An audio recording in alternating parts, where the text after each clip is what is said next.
की नाम छी? सुधीरा देवी। घर वाला के नाम तो नहीं ले छिए? हां लेते। लियो घर वाला के नाम। शिव कुमार। शिव कुमार? कथी? मंडल कहियो अपना है। अब नाम तो यह चले छै, आप तो कह देलिए त पूरा नाम कहियो ना। मंडल शिव मंडल। शिव मंडल। कौन बेरादर छिए? धान हो। अच्छा, कौन देवता यो अहाँ घर में? काली मंदिर और गोरैया विषारा। अच्छा, तो कहियो अहाँ अपना देवता के गीत सुनो। काली के दुआरिया माई गे अड़ुल फूल गाछिया फड़े फूल बादल डाँड़ी हे काली के दुआरिया माई गे अड़हुल फूल गाछिया बाबू फड़े फूल बादल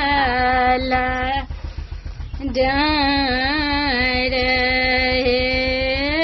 घर से बाहर बेला मालिन के बेटिया बाबू डाँड़ी पाती के लासक चून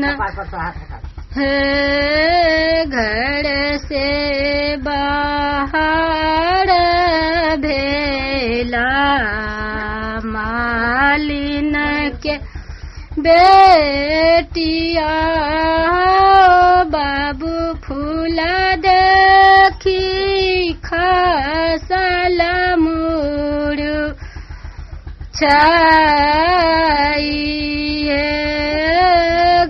सुगनन छी ये माई गे पंछियन छी